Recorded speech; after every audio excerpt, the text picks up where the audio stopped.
California prison dog programs, the power of unconditional love. Who would have ever imagined convicted felons, many serving indeterminate life sentences, would ever be entrusted with raising and caring for sheltered rescue dogs, let alone taking on the significant roles of canine handlers and dog trainers, especially in an environment less thought of as just traditional. Today, all across the country, countless prison dog programs are on the rise. Where rehabilitation and community reentry is concerned, more sophisticated opportunities for incarcerated men and women are being made available. My name is Keith Erickson. I am 52 years of age, and I've spent the past 31 years of my life housed throughout California's prison system. 4.5 of those years have been spent as a lead dog handler and trainer, from raising and training aspiring service dogs to be, to helping rescue and save displaced shelter dogs. I have long made the personal commitment of healing rather than hurting the world around me. I'm not alone, as but just one piece of this grand puzzle scheme aimed at human restoration and personal redemption. Men and women across the country are manifesting a remarkably beautiful cooperation, ever determined at making a difference while serving out their sentences. While approximately 290 prison dog programs across the country exist today, 18 of them right here within California prisons, and 3,153 animal rescue shelters scattered throughout its residential counties, you can no longer deny what is taking place here. Every year in California alone, approximately 54,000 dogs are being euthanized due to overpopulation and, more significantly, behavior-related issues that make them unadoptable. If what we are doing today is not an act of selfless heroism, then I don't know what is. So when considering the power of such programs within the prison system, how men and women are now taking a more hands-on approach to their rehabilitation and learning life skills that will play a vital role in their reentry to the outside community, the bigger question should be why. Why do these individuals sign up for such a big responsibility? My name is Joshua Marshall. I am 44 years old, and I've spent the past 25 of those years incarcerated in the California state prison system. The journey has often been dark and ugly, even hopeless at times. Yet today I have a tremendous sense of inner peace and freedom, and look to the future with hope and optimism. A big portion of the credit for that paradigm shift can be attributed to the Second Chance Dog Program here at Pleasant Valley State Prison, where I am a dog handler/trainer tasked with the incredible responsibility of preparing rescued shelter dogs for their forever homes. This leads me to a very important question. What is the significance of programs like this in the California Department of Corrections? And what is the power of such programs? With the benefit and wisdom of hindsight, I'd like to rewind back to the very beginning of my story in order to put this question totally into perspective. My earliest years were significantly defined by adverse childhood experiences, and while they certainly contributed to the path I found myself headed down, it was ultimately a series of terrible choices I made throughout my adolescence that culminated in a lengthy prison sentence as a teenager. Up to that point in life, I had zero experience with true responsibility and entered the prison system angry, with very little self-worth, and even less concern for anything or anyone else. That combination left me wholly unprepared to navigate life inside, let alone the maximum security landscape, in any sort of positive way, and I continued making really bad decisions for nearly 20 years. If I'm being honest, I probably wasn't ready or even capable of taking advantage of a program like this back then. Yet what if every facility had one, then and now? The power for positive change and incentivization of positive programming would dwarf anything that currently exists. The truth is, programs like this were unheard of when I first came in and still remain inaccessible to the vast majority of prisoners. Despite that lack of opportunity, though, eventually my perspective started to change, and wasting any more life was no longer an option. I began pursuing any opportunity to better myself and started making better decisions. I prioritized sobriety, remained disciplinary free, and pursued education, earning 2 college degrees. While doing the right things started to become habit, I still felt relatively unequipped to re-enter society. In late 2023, however, by a fortuitous set of circumstances, I was put up for a transfer here to Pleasant Valley State Prison in order to participate in the welding program. I didn't know it at the time, but that program just so happened to be on the same facility as the Second Chance Dog Program, and I was surprised to learn that I could participate in both. I applied and was accepted. My initial experience around the dogs was very surreal. I wasn't even in the program yet, but they intermingle with the rest of the facility's population when out with their handlers. It shocked me to realize that I felt somewhat awkward around them. I love dogs, and even though I grew up with them as pets, it has been nearly 25 years, and it was in that moment that I truly understood the impact decades of incarceration had had on me and how much of a bubble this environment really is. Eventually, I moved over to the program's building, and that awkwardness disappeared almost immediately. It is physically impossible not to smile around the dogs, and I return to the question of the significance and power of programs like this. Prison is a very toxic, negative place where a person's joy for life and hope is easily destroyed. Working with the dogs goes a long way toward restoring that. I recall a moment early on when I was in the day room speaking to my mother on the wall phone when one of the newer puppies came up to say hi, all excited. I couldn't help but say hi back in that instinctual, goofy baby talk way us humans use with dogs. What was awesome was hearing how much that meant for my mom to hear. To hear an utter joy in my voice that had been missing for such a long time. And that was nothing compared to meeting and getting to know my first assigned dog. I instantly fell in love and developed an amazing bond with Daisy. And she has brought so much joy back to my life and kind of de-hardened my heart in ways that simply are not possible in any other institutional setting. She is still with me, but close to finding her forever home and second chance. The other very powerful aspect of this program is in its ability to teach empathy to those arguably in most need of it. As the name suggests, this program is about second chances, and the truth is that the ties that bind us prisoners and these dogs are interwoven and very parallel. As shelter dogs, they were at best given up on and sent away, or worse still, abused and come to us damaged and traumatized, needing someone to understand where they're at mentally and emotionally. For us prisoners, we have only to look in the mirror of our past, even our present, to relate and empathize with such a journey. There is nothing like the feeling of connecting with these dogs, understanding what they've been through, and helping to restore their trust and confidence in humans. In working to ensure that they receive the second chance we all want so badly ourselves, it is us most often benefiting from the exchange. The toughest challenge I've had so far was working with a little guy named Benji. He's very fearful of strangers, most people even, so the goal is to expand his circle of influence. The first night I had him in the cell was really overwhelming. He whined and barked at my cell door for hours, clearly not wanting to be in there, nor did he trust me. Nothing I tried was working, so I attempted to put myself in his shoes. All I could think of was to get down on his level, so I put my mattress on the floor by the door and laid down. He quickly crawled up beside me, and we slept right there the rest of the night. We are now much cooler. As powerful as that type of experience is, the single most significant aspect of this program, and others like it, is the level of responsibility it demands and teaches. There is simply no other program that can replicate the life lessons and skills learned as part of this program.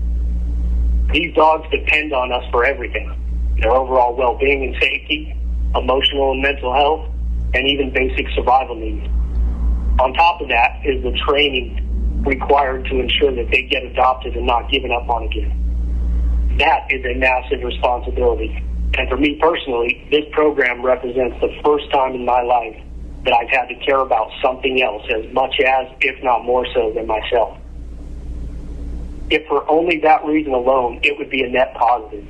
But it is in the real-world parallels that this program's true value shines. The experience has required a ton of commitment and sacrifice, and often led to many a sleepless night. But it has, more importantly, given me more happiness, joy, and contentment in the past 6 months than I've experienced in the past 25 years I've been incarcerated. More importantly than that is the sense of accomplishment and responsibility I've gained that has given me much more confidence in my ability to successfully handle the experience of re-entering society next year and making the most of my second chance.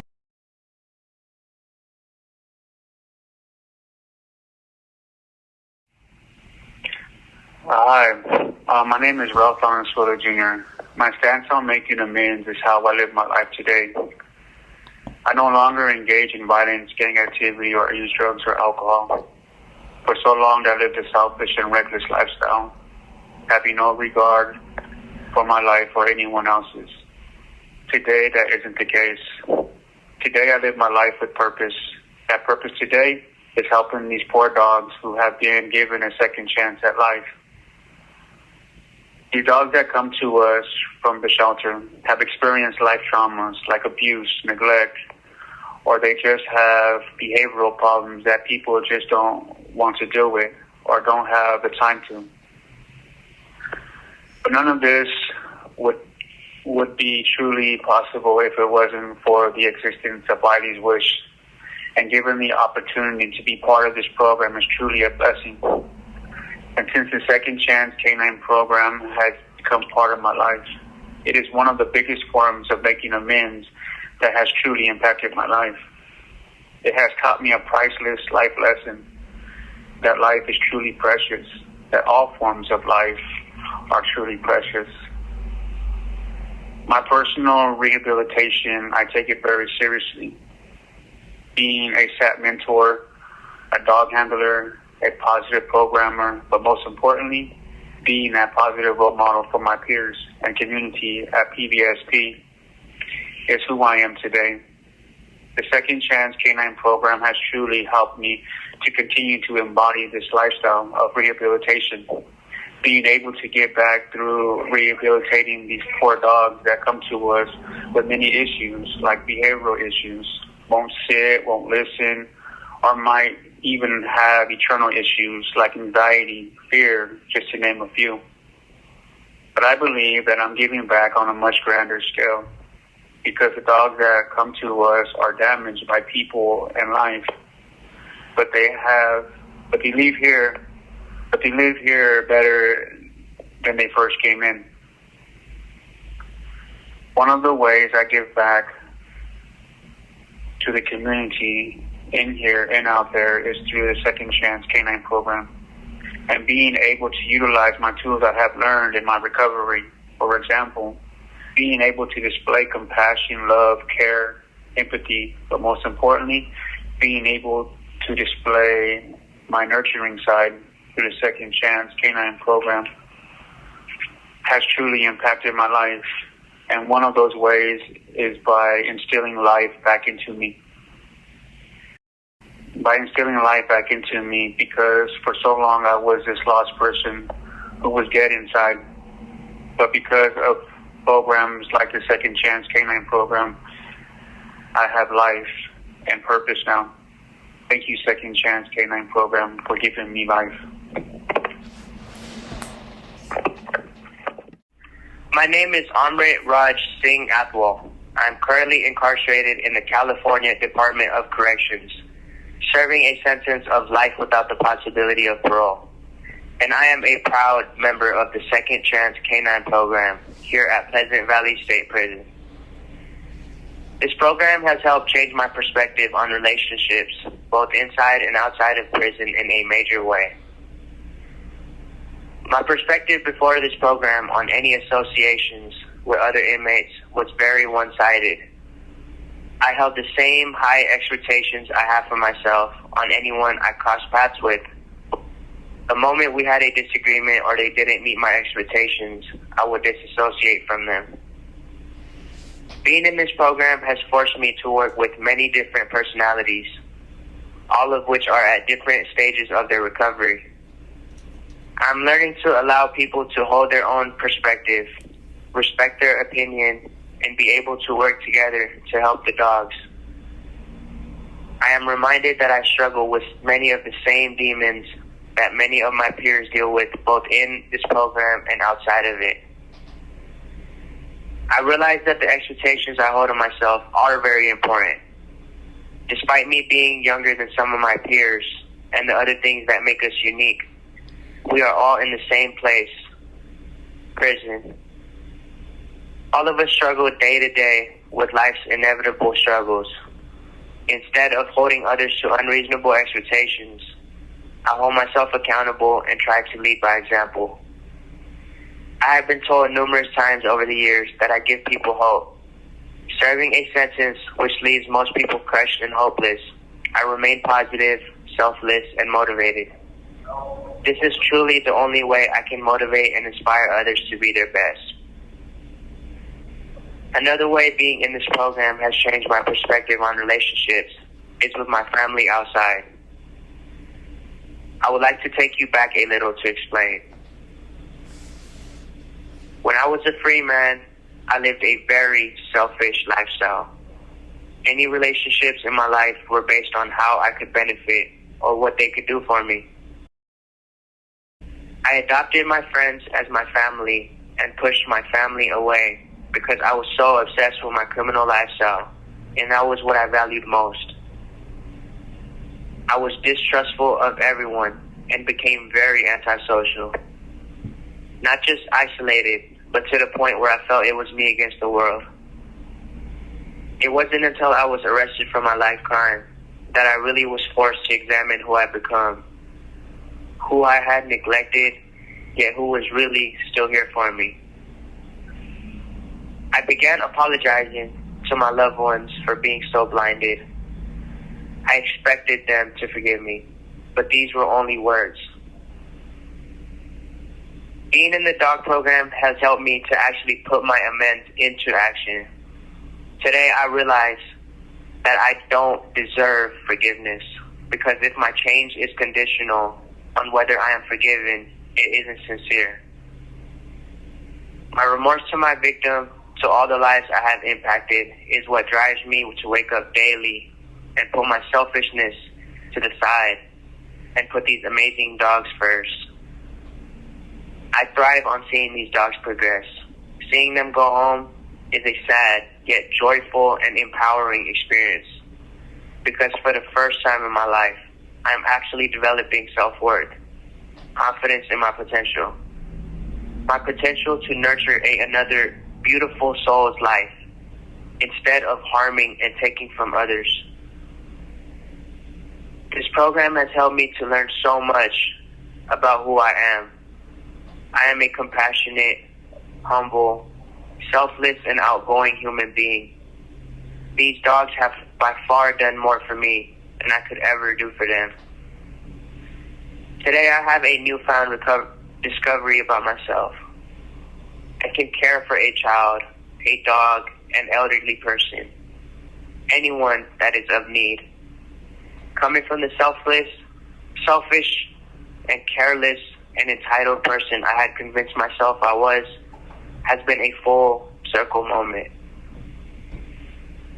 Despite me not knowing if some of the broken relationships I desperately wish could be mended can be restored, I know that I am living honorably today. I am not wasting any more days of my life taking from the world and taking from society. Training these dogs who are coming to us broken, vulnerable, feeling worthless, and then helping them gain their confidence, seeing them get back to who they truly are, is priceless.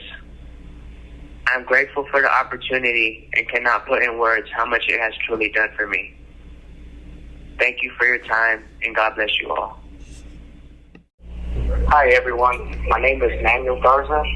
I've been incarcerated for 19 years, and through my incarceration, I've been doing a lot of soul searching and doing a lot.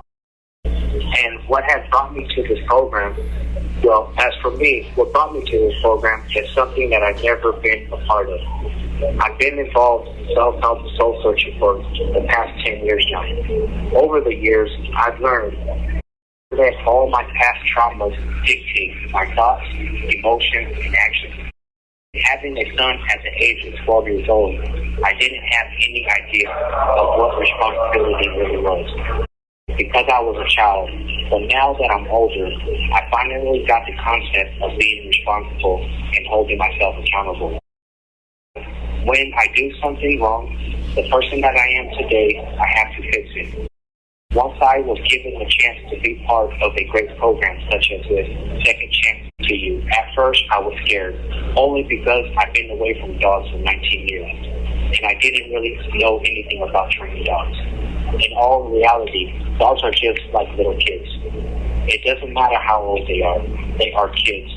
But by me understanding that, it has helped me out with my patients, because at times I want to train, but I have to realize that it's up to the dog, because they have limits just like we do.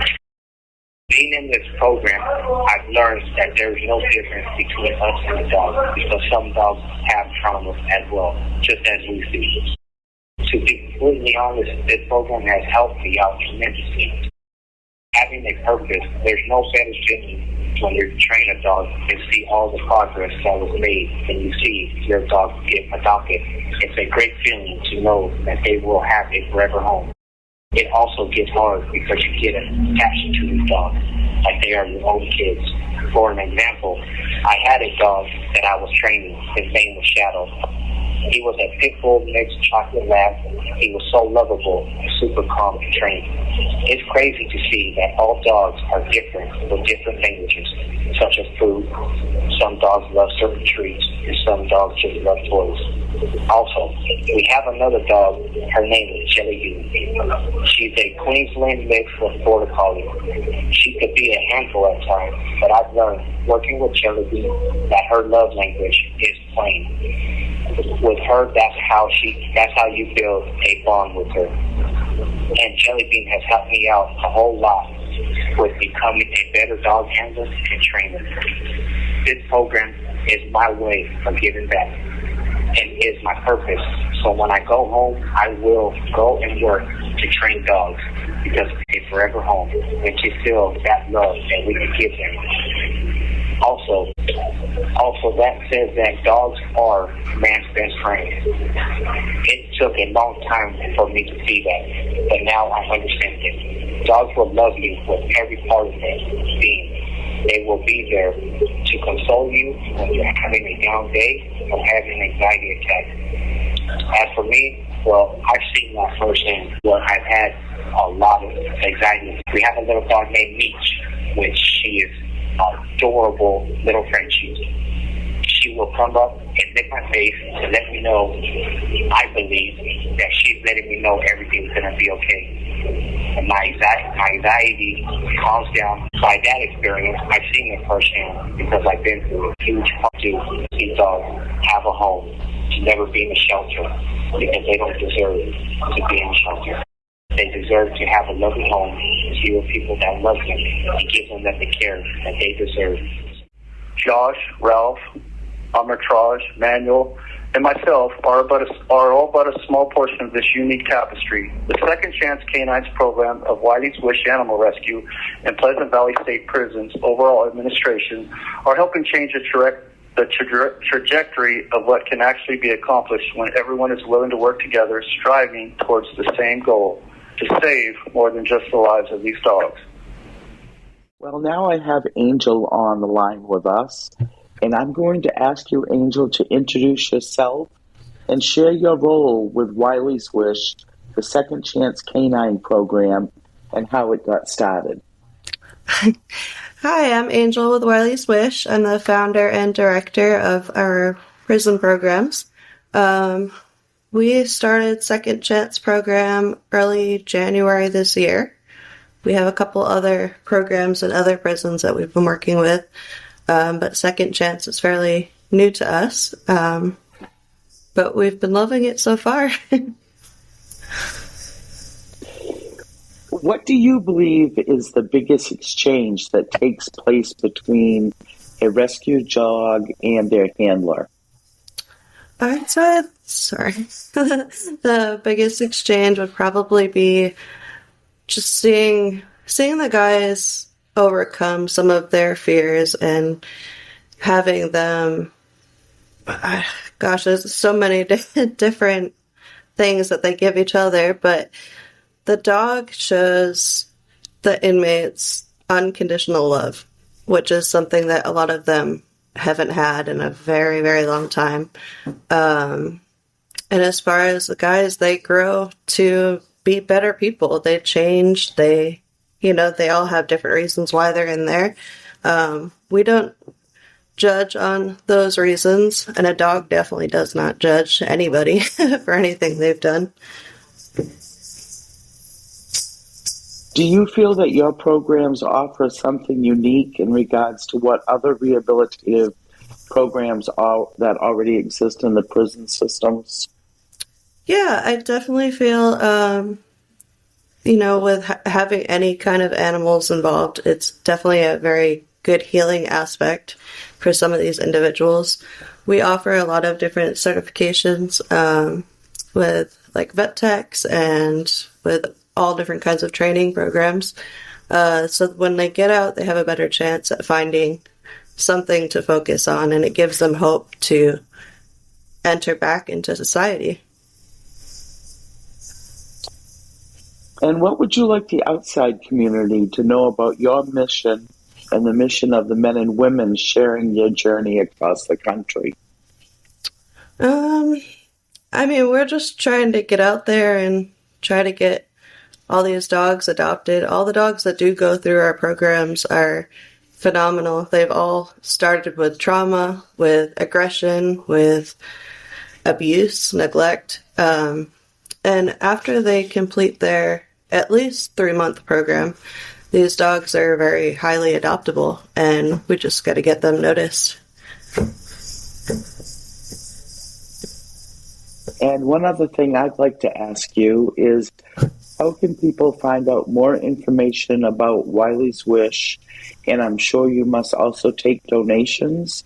And how can people find out more? We have a lot of information on our website at wileyswish.com. We're on Facebook, Instagram, all of those different platforms, all over Google. And donations are always greatly appreciated, but never expected.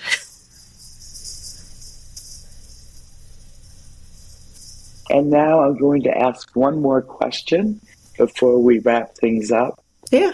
What has Wileys Wish done for you personally? For me, I started this whole thing because of one of my former dogs who I had him for 16 years. He was an absolute love of my life, really. But he wasn't great with any dogs. He wasn't great with a lot of people. And I saw, how many dogs that they were putting down in the shelters because of dog aggression. And I started the rescue in hopes that, we could figure out why these dogs are aggressive and why they have no chance before it's too late for them.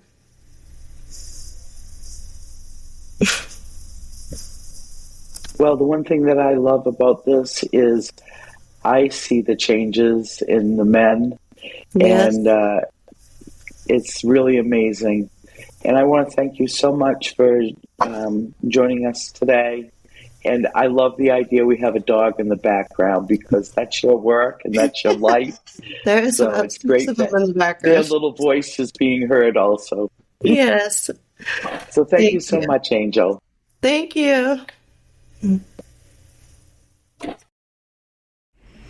transformation, as you can imagine, far exceeds prison walls and chain link fences. And I am proud to say that we have had former lifers in our programs that eventually found their physical freedom from prison since being fellow handlers of ours. Michael, Tommy, and Jason have all experienced the impact of caring for these dogs. Since then, they went on to live significantly meaningful and productive lives. What they don't know is that they have left behind with the rest of us a lot more than they took with them. They left us hope for what is to come when it is our turn to leave these walls. As a former lifer, in what ways did the canine programs impact your personal growth while incarcerated? And how has that growth helped your transition back into the community? Well, the dog program had a substantial effect upon my life. It was actually life-changing. I was in a point in prison. I was sentenced to 25 years to life as a 15-year-old. So I grew up in prison. and I was involved in all the stuff that they do in prison with the politics and the gangs. And my last 5 years in prison, I was able to get into a dog program and started to regulate. I started thinking about things that I hadn't thought of in a long time. I rediscovered a love, that I forgot had existed. I love those dogs. They helped me to feel comfortable and safe. And, I was able to go on and become a service dog trainer. So that has really affected my life to this day. But while being in prison and being in a place where you don't think about other beings, other creatures, you think about prison, you think about what's going on there. And I was able to get past the boundaries and the rules of prison, right? With the race and the gang and all that. The dogs brought groups together, like no matter what their race was, no matter what their former affiliations were, and they all just loved the dogs. They all put everything aside and just wanted to take care of another living being. And it was such a substantial change to the life I had lived for, 20 years. And being able to get up every day, walk out, have other people want to come and play with your dog and talk to you and just drop barriers and see these guys who were just hardened criminals who had done, decades behind prison, they become children again. That love, that joy for life that you had as a child, like it returned to these guys who had spent so much time trying to pretend that they weren't that child. And it gave me focus, it gave me purpose, it gave me something to live for. Every morning I got up knowing that I was going to be able to take care of the dogs. And because I became a service trainer, I was one of the only people who could take my dog with me to work. And the other service trainers didn't have a job where they could. So I was taking all the service dogs in the program to work with me every day.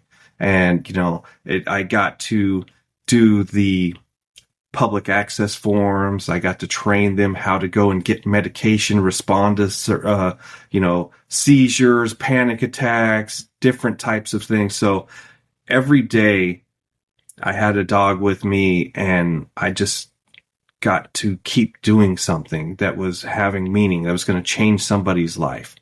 And it was amazing. When I was in this program, I became the shelter dog program leader. So we had programs, the way that it works in California, you have to you get a grant and last for a while, and then you have to come up with a new program or become self-sufficient. So every couple of years we'd get a grant for a different program. First, we were just rescuing dogs from high kill shelters, training them, getting them CGC certified, which is Canine Good Citizen, through the American Kennel Club. And then we would keep them until we could get them adopted, take them out to adoption fairs and all of that. COVID kind of put a damper on that program, but we also moved into the service dog program. We were training the dogs for the military veterans with PTSD. And then from there, we moved on to a firehouse program. So we were training dogs to be, stationed in firehouses for first responders coming back from medical or fire emergencies and dealing with the trauma that they have to see every day. So it was kind of like a pre-PTSD thing to help them regulate when they came back. And our final program that we were doing before I was paroled, which I became the program leader of, was the shelter dog program. So we would go and get dogs from shelters. But we created a partnership with different shelters in Los Angeles where people could go and get their dog adopt a dog, take it home for 6 weeks, and then send it to the prison for 6 weeks. And then we'd send it back with training.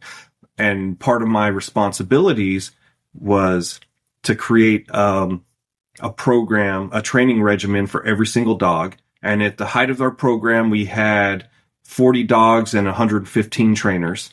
So I created a training regimen for every dog, every team. I met with all the team leaders. I held trainings, classes. I did one-on-one mentoring and, just leadership, classes for a lot of the guys who were, working with the dogs. But one of the greatest things that I got to do was keep the family informed of what was going on with their dog. Every week I sent home a packet of different, with every dog, I sent home a packet saying, this is what the team is saying about your dog. This is the issues you asked us to work on. This is what we've done. This is how we fixed it. This is what still needs work. And then when the dog left, we'd send them home with a complete breakdown of this is what we did. This is how we did it. This is what you need to do to continue the training. And this is how, if you have any questions, you can refer to this, or you can go to the outside center. They had a center where people could go and get free training for their dog after it came back. So it really, and transitioning into the second question, it really helped me prepare for dealing with people, explaining things to them in a clearer manner about what's going on with their dog, how training works, why it works, what you need to do, how to connect with the dog. It's helped me. When I first was released, I'd spent 27 years in prison, and I went in as a child. So when I came out, I was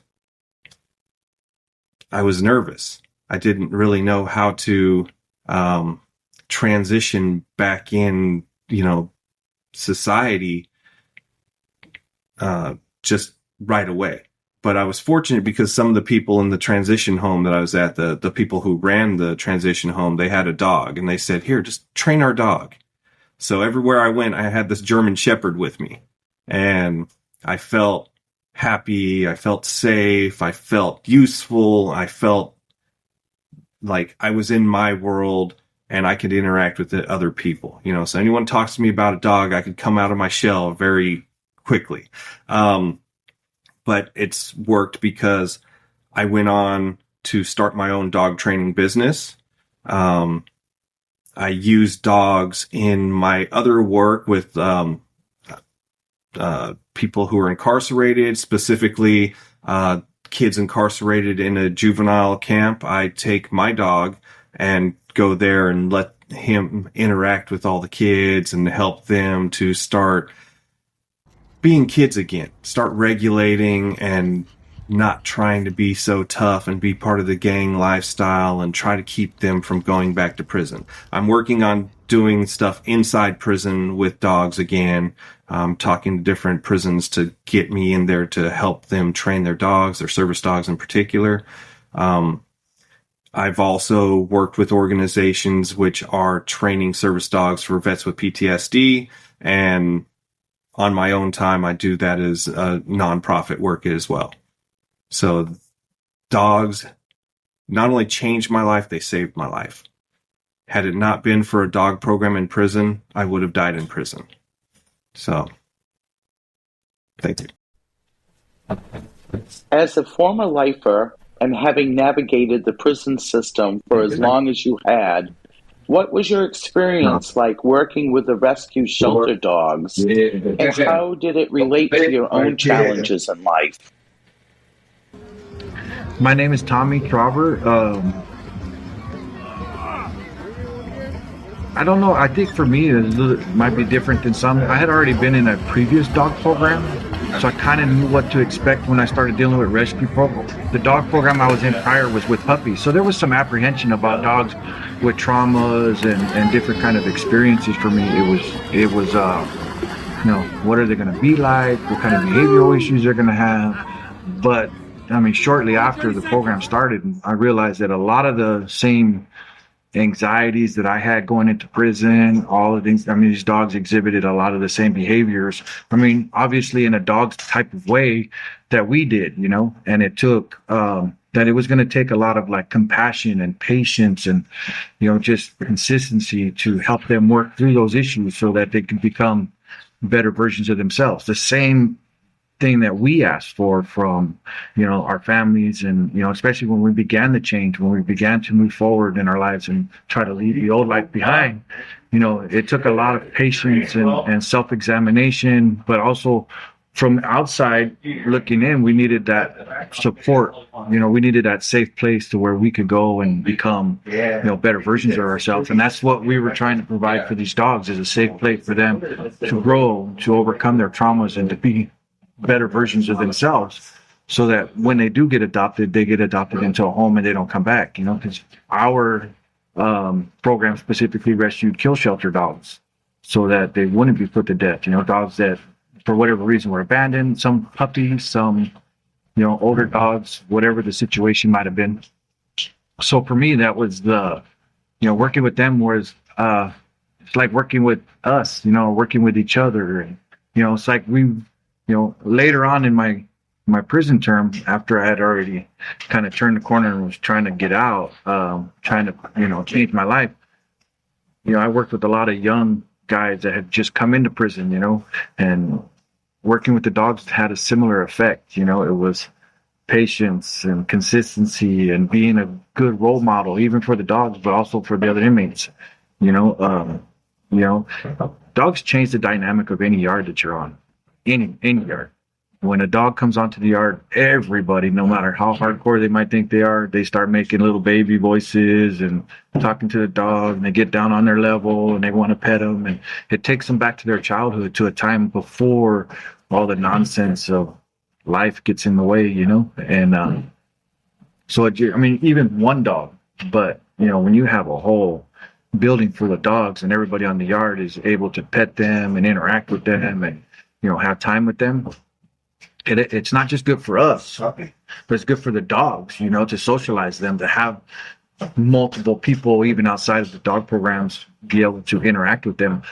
You do have to control those interactions just so that the dog is safe and the inmates are safe, you know, especially with these dogs that have traumas and stuff. It's different for them than it would be for a puppy, for example. But, you know, there's still a lot of similarities in it. Just, you know, you have to put it forward like that. I liked it. I mean, it changed my life, you know. I think it was the first time in my life that I actually felt love. And, you know, like, that I can remember. Don't get me wrong, my family loved me and I loved them. But, I mean, I was in prison 28 and a half years, you know. And I think the whole time I was in prison, I had shut myself off most of the time from any of those emotions or any kind of those harder feelings that are hard to deal with and hard to live with because of your environment. So I think with the dogs, that was the first time I really was able to let go and just be myself and, you know, let myself, you know, love something other than, you know, myself. I mean, I don't even think I love myself all that much at that time, but, you know, it kind of brought all of that out, you know. I think that's it. Like our crimes, the impact of our previous lifestyles have created a long-lasting ripple effect in our communities. Forgiveness, no matter what changes we're willing to make, it's not guaranteed. That, however, does not have to stop us from doing more than just being remorseful for our victims. Every day we have a choice to make. We can actually be remorseful, or we can sit around and talk about it in all the other self-help groups that we have the privilege of attending. The right attitude, I've learned, will lead you down the path you want to be on. For our loved ones, they get to see from us, each of us, at our best. This, I believe, is quite profound and new to them, considering they've witnessed us at our very worst. So what could it be? The power of a dog's unconditional love that's responsible for this newfound attitude and approach towards our lives? Perhaps no one can tell you better than they can themselves. In what ways has the Second Chance Canine program helped your loved one, and as a result, impacted your relationship with Keith?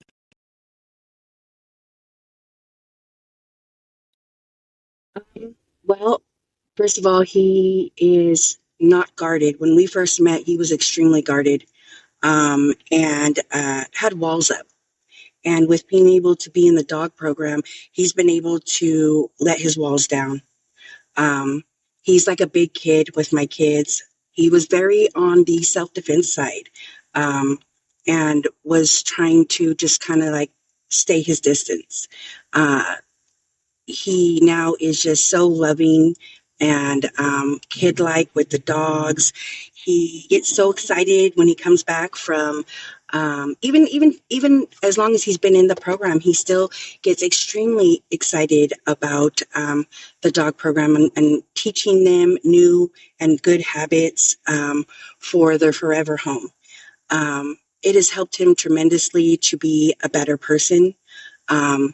He used to be very short on patience, and he now has a lot more patience for us. Our kids, we have 2 girls, actually 3 girls, 23, 10, and 12. And my little ones, they just adore him because he's been able to open up his heart, let so much love, and then be able to give so much love. He's never felt this whole situation of being compassionate, loving. It just really opened up a whole new world for him. As for our marriage, we got married in 2023. He actually has so much patience for me, and I'm the type of person that you have to. I'm a Gemini, so I have 2 different personalities, and I tell him, I'm like, as long as we get along, we don't have to worry about it. And he laughs, and he's like, basically he's just so understanding, and he listens to everything. This whole situation has opened up to a new world for him. He's such a big kid. He literally skips around. Mind you, my husband's 6'1", and he looks like he's just skipping around with my kids, holding their hands, playing games, just like a big kid. And the excitement to see him talk about Wiley's Wish is just so much joy in his life. And he's got the most gorgeous eyes too. That's why I fell in love with him, with his green eyes. And it's just amazing to see him, the way that he is with our girls, the way he is with me, with the patience that he has for us, our marriage, and the love that he gives. He's never had that before. I've never had that before. And being able to enjoy this whole situation is just amazing with him, to be honest with you. Wiley's Wish, is remarkable. It feels so good to know out in our community that we have such kind, compassionate people that run this program for people like my husband, So I couldn't do. It's like they're kind of another family. His new dog is Jelly Bean, and Jelly Bean is definitely a kindred spirit with him. It's an old spirit. They just get along so well. I mean, we'll be on the phone and he'll be like, "Babe, you got to talk to Jelly Bean," and I'm like, "Talk to Jelly Bean? How would you like for me to talk to her?" And he goes. He'll tell her, "Jelly Bean, Mama's on the phone. Come say hi to Mama." And he'll hold the little ear pod up to her ear. And I'm like, "Hi, Jelly Bean, it's Mama." So we do so much. I've never personally got to meet Jelly Bean. I would love to. She sounds like an amazing dog. And she is. And she just right now is the light of my husband's life. He can't get enough of her. And he can't talk enough about Wiley's Wish. Wiley's Wish is just 1 in a million.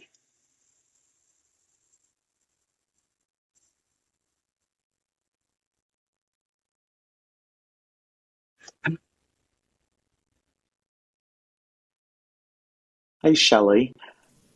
In what ways has the Second Chance Canine program helped your loved one, and as a result, impacted your relationship with him?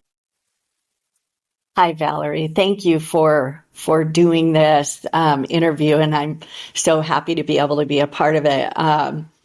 So in what ways have I seen the Second Chance program impact my son, Josh? Well, it's been pretty amazing. I think it's been a huge impact. I'll start by talking a little bit about his excitement when he heard about the program being at the prison he's at. And he, like everything that he puts his mind and his heart and his efforts into these days is, he's so focused on the positive. So learning of this opportunity, he just jumped in and, hoped that he would get in. And then the excitement when he told me he got in, and then, of course, he shares with me everything he's learning along the way and shares about the dogs and in particular, his, the dog that he has now, Daisy, Miss Daisy girl. But I want to say one of the things that stands out, one of the first things that just, oh my gosh, my heart just, I felt this in my heart for him. 'Cause he's been incarcerated for 25 years now, and he is coming home. But it's been a long time since he's been able to spend time with a dog, but one of the first things that happened when he got in the program, he had me on the phone with him and he was telling me about it. He goes, there's this dog and this dog, and the dogs would come up while we were on the phone, and Josh would shift his voice to that baby puppy voice and say, oh, hi, Daisy, real high pitched, sweet, loving voice. And then I'd hear him say, thank you for the kisses, because she would respond and just give him licks and kisses.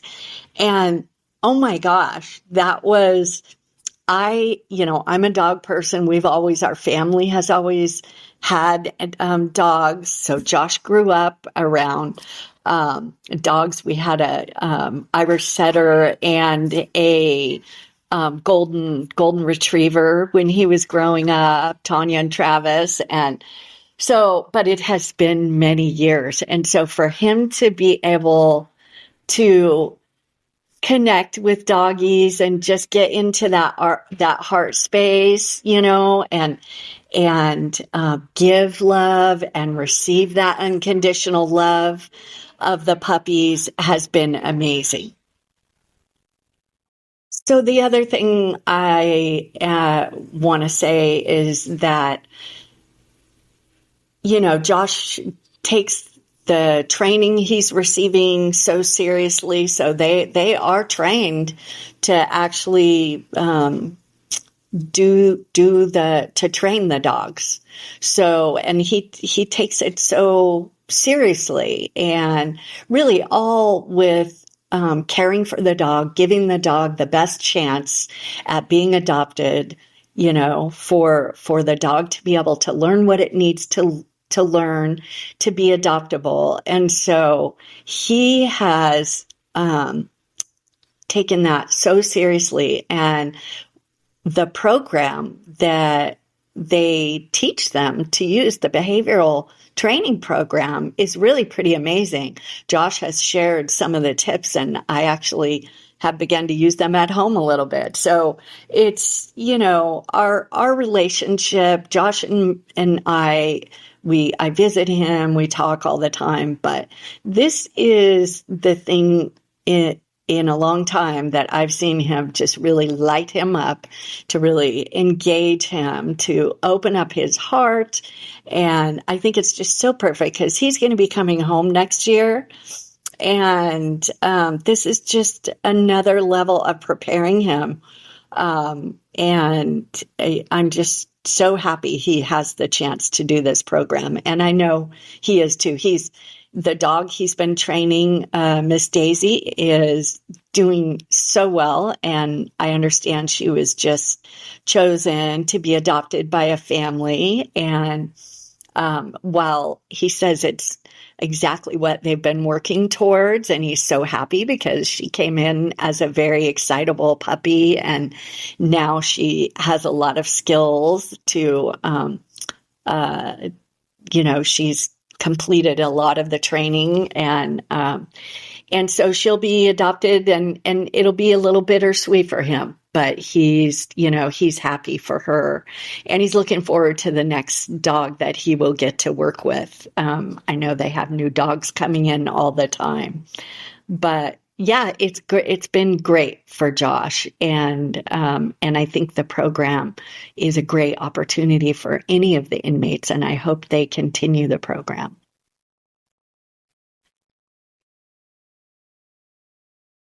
In what ways has the Second Chance Canine program helped your loved one, and as a result, impacted your relationship with him? So when I talk to Amrit, my brother, I always hear him tell me different stories of what the dog has been through and how he thinks it relates to a lot of the people that are also in prison. Just for an example, he's like, oh, I forgot what dog this is. Nacho, I can't even remember. He was just telling me about how, no one's been wanting to rescue this dog, or he keeps getting returned. And it's very, scared of everybody, and it's very, how do I say this? The dog is very reactive. And he was like, I just think the dog's misunderstood. And as he just, talked about, how this dog ended up in prison in this program, he's like, I feel like society just kind of tossed the dog out because it wasn't wanted and it didn't fit in. He's like, I kind of feel like it feels how I feel. And I was amazed. He's like, it's been rejected by society. Nobody wants it. And now it's stuck in a prison, in a box where it's still figuring out how to go about things and fit in. And I was like, yeah, unfortunately, people can be misunderstood. And if you just find the right type of people that will help you figure out and take the time to see what it is that you need to thrive, then, you could be a really different person. So I think that was something I thought was really cool. I think it's really changed his perspective on life. If not for these dogs and, of course, the love and support from my family, I wouldn't be able to be who I've become today. My wife, my daughters, because of people that have believed in me in these programs, I can say now that they are getting the very best version of me that I once never even thought was possible. I'm forever going to be attached to something bigger than myself, and that is powerful in everything else that I will take on in the future. Before being assigned my very first dog through our initial service dog program here at Pleasant Valley State Prison, which was New Life Canines out of San Luis Obispo, California, I had not held or touched a dog in 28 years of my incarceration. My heart was instantly warmed by Delta, a 13-week-old yellow Labrador retriever, and as I held him that night in my cell, I cried. I was no longer hardened, as prison had once made me, and for the next 2 years, we would experience a journey together that I believe rescued me. Within the Second Chance Canine program, we are expected to rescue, care for, and teach these dogs all the preparations necessary for the world outside of here. Unknowingly, do we realize, until much later on, that the dynamics of these dog programs are about us as much as they are about our dogs. In the eyes of our dogs, I believe we rediscover a purpose in life again, rather than stay the destructive course of continuous poor choices tethered to our past. The collateral damage of the harm we've caused is extensive, and yet, if we can take accountability here and now by accepting everything organizations like Wileys Wish are willing to give us, then we've already begun the process of distancing ourselves from the past mistakes we've made. At the end of each day, yes, I've spent much of my life incarcerated and fueled by early childhood trauma. I've lost my way more times than I can, and I've lived selfishly along the way. Today, that's far from who I've become and where I'm headed in my own life. I invest every bit of myself into these dogs because they too have suffered enough. It's time. It's time to heal, not just for them, but for us, for me, and for everyone around me in this program.